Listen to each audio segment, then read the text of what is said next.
Dr. Alan Summers, and I'd like to give you a quick synopsis of a paper that I will be presenting at the American Psychiatric Society in May of 2014. The topic has to do with the relationship between PET scans and personality, and from there, where you go with treatment.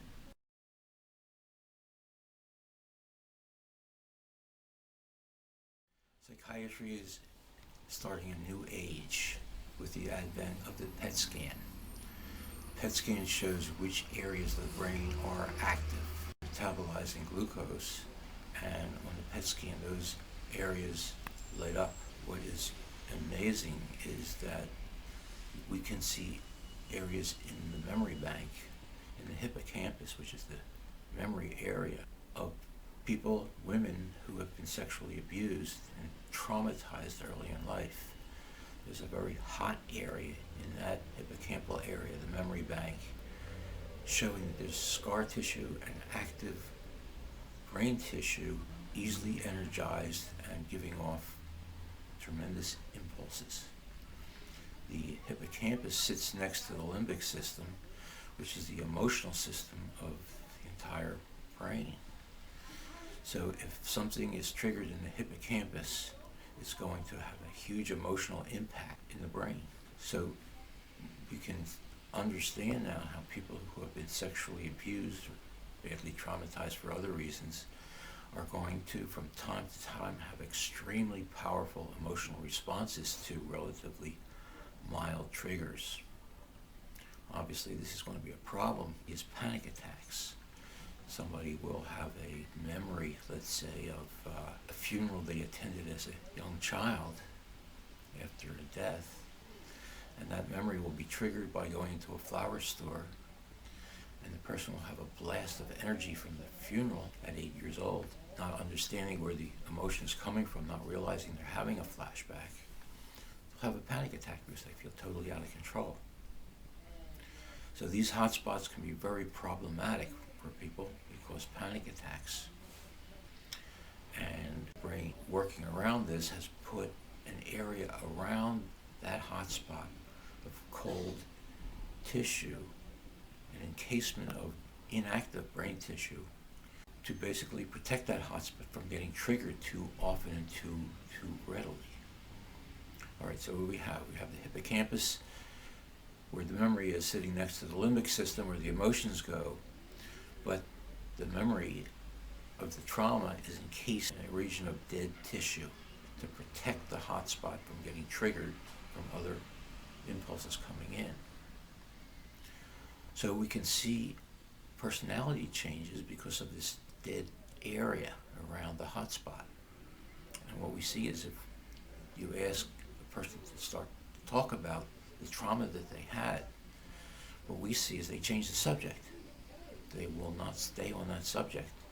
They'll just be talking about something else in the next sentence, and you can redirect them back, and they change the subject again. So it looks like that dead area around the hotspot is shut off by any associations that might lead in there. The brain won't allow that, and you can actually see that in behaviors. Now, that's the first part of the situation as we see it on the PET scan. The other really interesting process is there's another hotspot in the prefrontal lobes. And the prefrontal lobes are there to manage behavior, make decisions, set priorities, and do A instead of B, where B is a problem and A is a problem, and has to decide what the choices are and what's the best outcome. That's what the prefrontal lobes do. And there's a hotspot there too that wouldn't be there if there was no trauma.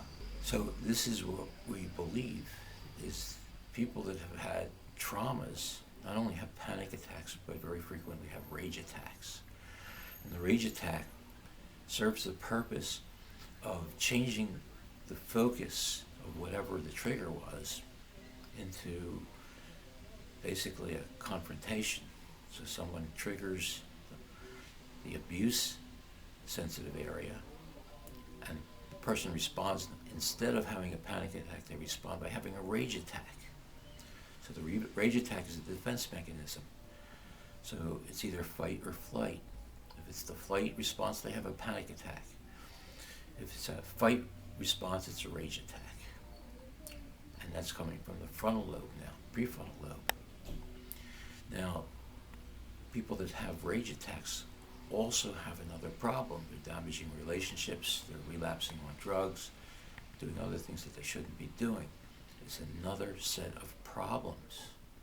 Well, lo and behold, when you look at the PET scan, the prefrontal lobe is also encased in an area of inactive tissue. I call it dead tissue, but it's just inactivated metabolically. So that area too, the rage attack area, is also insulated so that there aren't rage attacks unless it's an overwhelming stimulation and an intense need to go into a rage, when the other option is to be panicked. So these two sections of the brain work one against the other, one for the other, one against the other. Both of them are problem areas, and both of them have been encased in inactive tissue because those responses are dysfunctional and problematic. So the person that has rage attacks, can you see that in their behavior and in their personalities? Yes. The person that has rage attacks will avoid dealing with things that outrage them. They won't go down a street where something bad happened. They won't talk to somebody who's going to set them off. They go into avoidance modalities and use drugs as an avoidance modality so that the rage attack doesn't happen.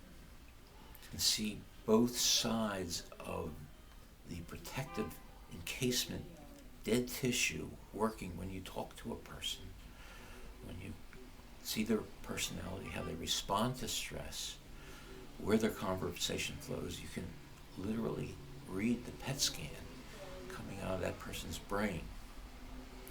This is the dawning of a new age, because we can see in the PET scan correlates to personality changes of the individual. Now, we keep working on that aspect and begin to set up treatment strategies to reawaken the dead tissue around the hot spots. Let the person begin to let that hot spot de-energize itself by talking about the trauma, feeling it through, recognizing and understanding it, gaining some insight, so the hot spot gets a chance to depressurize itself, and the encasement, dead tissue, no longer is inactive. The person is now in therapy, and more of his brain is working. A considerable amount of brain tissue is now working. Same thing with rage attack. They begin to say that they're angry. They begin to talk about what angers them. They identify the triggers, the subliminal flashbacks, as the source of the rage. And the inactive tissue then becomes active, and the rage attacks are under better control. So the PET scan leads the way to a treatment and a therapy for post-traumatic stress disorder, which leads to substance abuse, leads to depression, leads to intermittent explosive disorder, borderline personality disorder, generalized anxiety disorder. Many disorders of this spectrum have correlates to the PET scan and lead the way to treatment strategies on both a behavioral, cognitive level and a medicinal level, in which you're looking at receptors of different kinds in these areas that are either hyperactive or hypoactive. So welcome to the 21st century.